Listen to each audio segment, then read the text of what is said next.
Hi, hello everyone. Hope all of you are doing great today.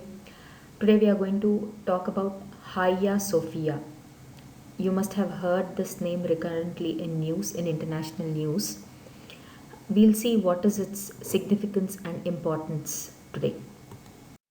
So today by the end of the session you should be knowing where is Sophia Hagia, Hagia Sophia otherwise, its political, religious and architectural significance, who is the current president of Turkey, what is a strait, it's a geographical term, where are the Dardanelles Strait and the Bosporus Strait located.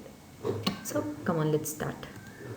So children, we'll have to travel back into the past a little and see what was the situation of the world at that time. So children, in the olden days, around 1st century AD and before that BC, there was no long distance sea travel in place. So people who traded or the businessmen, they only traveled through land, mostly through land. So there was trade between the European countries, Great Britain, and the trade extended till far east in China. So even then there was no sea travel. People only traveled by land. The traders especially traveled by land, and this route was called the Silk Route. I'll show you the image in the next slide. So children, this is the Silk Route. As you can see, it passes from Europe till the far east end, China and Korea. So I have marked a circle in between with an arrow. So this is the place, this small area is where Turkey is, the present day Turkey is. And in the coming slides, I'll tell you the importance of this small area.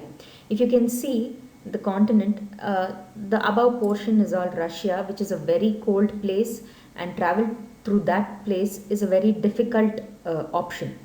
So most of the traders use this small circled portion that is available for travel because it is also a natural port, and as well as the small bit connected both the continents of Europe and Asia. So let's see why this place has become so important, and this place has been the stage for several wars and uh, conquests. So let us see why it is so important. So this is another map which shows you all the great empires of that time, the Roman Empire, Parthian Empire, and then how the Silk Route and how trade routes along these, I mean within these empires was conducted. So you can see it. So in the beginning of the 4th century, that is around 324 AD, the capital of Rome was shifted to Byzantium by the Emperor Constantine I of the Byzantine Empire, and so the city was named after him as Constantinople. So I'll show you where it is.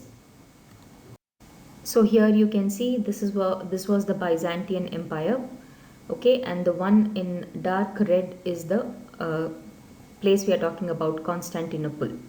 Okay, so this was the Byzantine Empire, and you can see the timelines. About the pink shade represents the empire in about the 11th century, that is 1020 AD, and then later how it had contracted to a very small place in the 14th century, that is by 1360. So children, Constantinople happened to be a port city also. So it was a narrow strip of land, a narrow strip of water separating the two continents of Europe and Asia. So the traders brought their goods till the western coast of Constantinople, and there from there it was transported to the Asian side, which is just a very small strip of water, which I'll show you in the next slides. So for traders, this passage was a very important junction. They, if closed, it would have affected their trade very bad. So the empire that controlled this portion of land became very influential, powerful, and rich. So I'll tell you about the two important straits in this region. They are the Bosporus Strait and the Dardanelles Strait. And before that, I'll explain to you what a strait means. Okay, so this passage, this narrow passage of water that you can see between the two land masses. Okay, so it is connecting the sea on the above to the sea below, or any large water body above to another large water body below. So it's basically a connection, a water connection between two larger water bodies. So this is a strait. Okay. So now I told you about the Bosporus Strait and the Dardanelles Strait. The red marking is the Bosporus Strait, and the yellow one is the Dardanelles Strait. Okay, see, the Bosporus Strait is connecting the Black Sea to the Sea of Marmara. The name is a little weird, Sea of Marmara. It reminds me of something eatable. Okay, so this again, when you come to the Dardanelles Strait, it connects the Sea of Marmara to the Aegean Sea.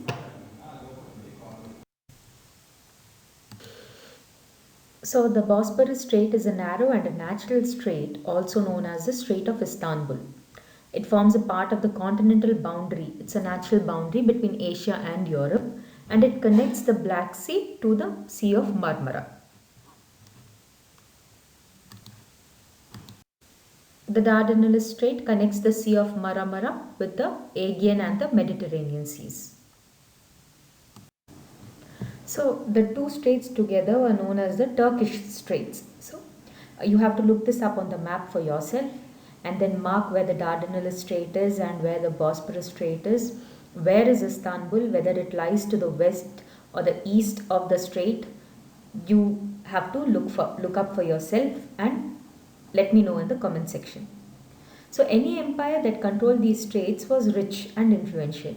So they had a lot of money for huge constructions. In the olden days, basically the rich king or a powerful king showed his power through the architectural marvels that he created.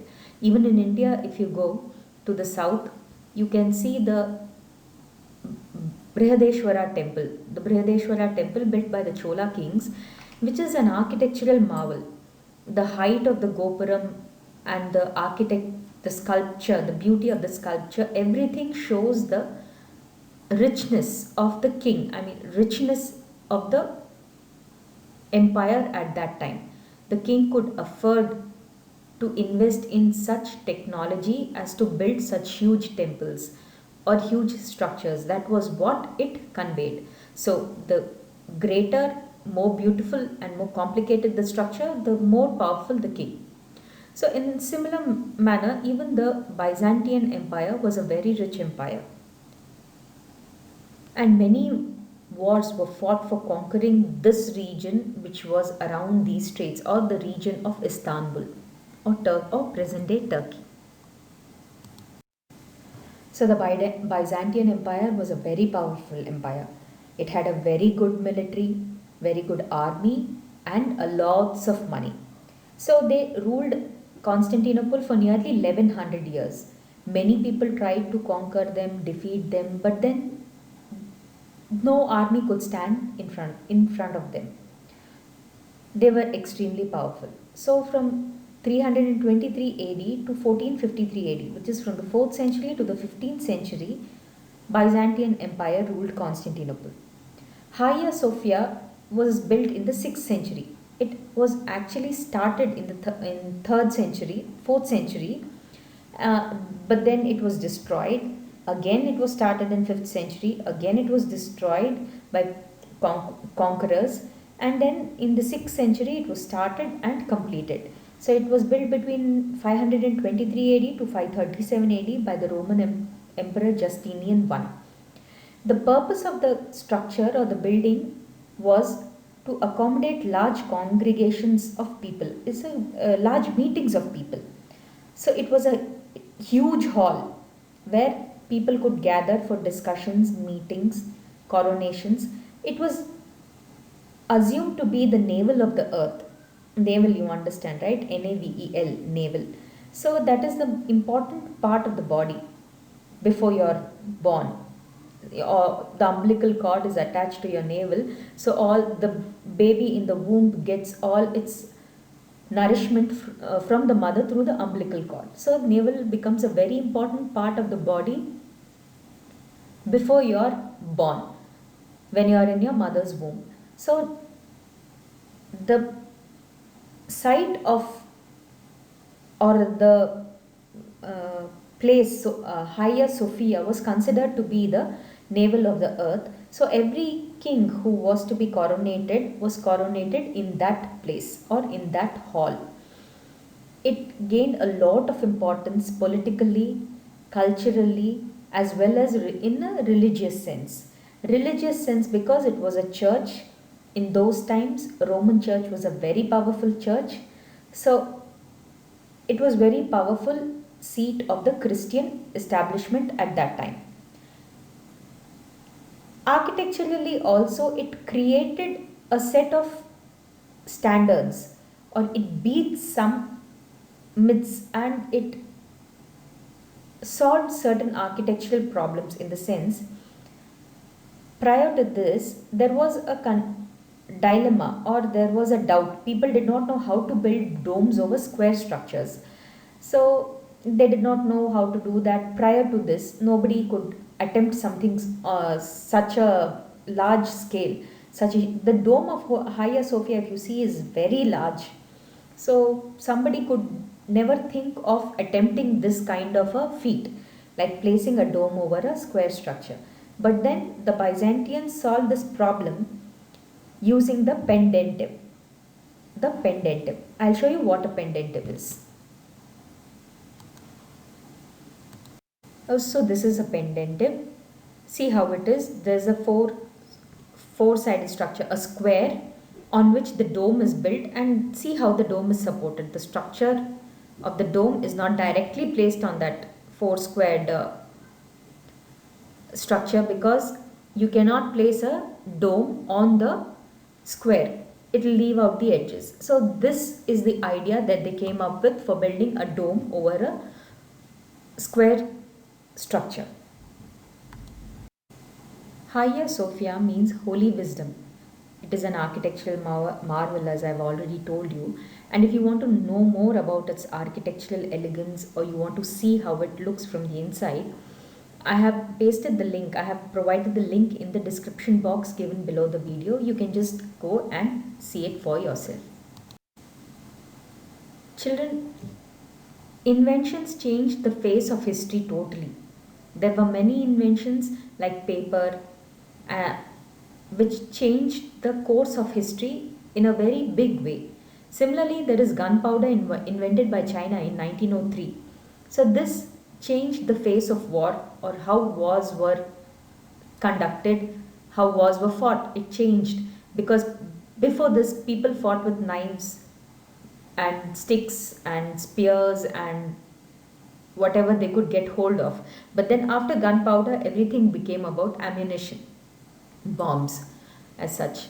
So when gunpowder reached Europe and Asia towards the end of the 13th century, it became a huge advantage for armies that were trying to conquer Byzantine.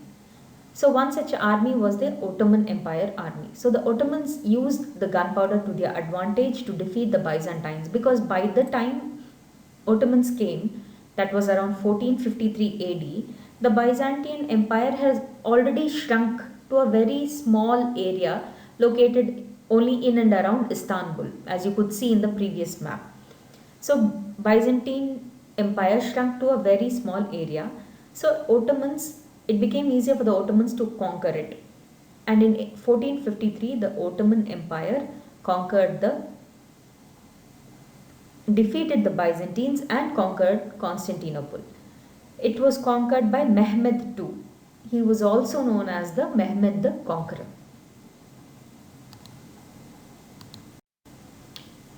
This is a picture of Mehmed II for you. The official religion of the Ottoman Empire was Islam, so under their rule, Constantinople became Istanbul. Hagia Sophia was converted to a mosque with the addition of minarets. As you can see, I've shown you the picture of minarets. So these were added to the already existing church of Hagia Sophia, and Hagia Sophia becomes a mosque. So Hagia Sophia remained a mosque for nearly 500 years till 1934. Before that, what happened was in 1923, Turkey was formed. The Republic of Turkey formed with Mustafa Kemal Ataturk as the president. He is known as the founding father of Turkey, and he was a very progressive leader and one of the best leaders of the 20th century. So he designed a very secular and industrial kind of nation. He dreamt of a very secular and industrial kind of a nation. So he designed Turkey to be so.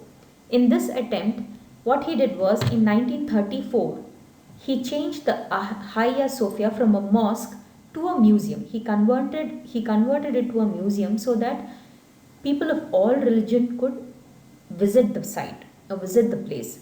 He wanted people of every religion to come and have a look at the place. He did not want it to be a mosque or a church. He wanted it to be a museum, a place for all.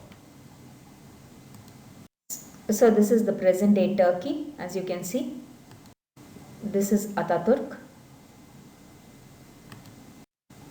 Some of the people of Turkey or some organizations in Turkey have been asking for the Hagia Sophia to be converted back to a mosque. And even the president of Turkey, the present president of Turkey, Recep Tayyip Erdogan, was very much in favor of it. And recently, the Turkish High Court approved of the changing status of Sofia Hagia back to a mosque. So now Sofia Hagia is again a mosque. First, it was a church, then a mosque, then a museum, and then again a mosque now. But there is huge outcry from other sections of the world which do not approve of this kind of a change. So whether they are justified in not approving it or whether it is okay, you discuss and come to a conclusion, form an opinion about it. In my opinion, this should not have been done at this time when the country is already fighting the pandemic, right? It is already fighting the pandemic of COVID 19, and then this serves only to be a kind of diversion politics where the leader does not want people to concentrate on the pandemic, but he gives them something else to rave about. That is, he tells them that he saved their pride by giving them their mosque or a religious symbol back to them. So, this is today's topic. And children, I'm not quite fluent in explaining. I'll train myself and I'll come up to the mark where I can fluently speak. So, I request you to bear with me for maybe a few more videos and I'll become an expert in explaining things, hopefully. Hope you like this discussion. I encourage you to form an opinion about the current political situations or what is happening around you. Form an opinion about whether changing of a museum to a mosque at this juncture was the right move or was it necessary. If you think it was necessary, just justify it. Why do you think it is necessary? Some people might say that it is the official religion of that country, so that being a mosque previously should be converted to it so that the pride of the local community or the local people is upheld. Some may be of the opinion that as the world is progressing towards secularism, as the world is becoming a global village, it is better that everybody come together and do not divide themselves on the basis of religion. This could be an argument. So probe deeper into it, and then I have a quiz planned for you on Friday, which will consist of all the questions related to topics which have been discussed throughout the week, which will be discussed throughout the week. And on Friday, you'll have a small quiz just to refresh all that you have learned. because only if you revise will it stay in your mind. So let's conclude this session for today. And you have learnt about the strait today. What are the two straits that you have learnt about? Recollect it. What is the capital of Turkey? Who is the founding father of Turkey? What is the monument that we have spoken about? And who is the present president of the country of Turkey? So children, have a great day. Hope you like my video. If you do, please subscribe. Thank you.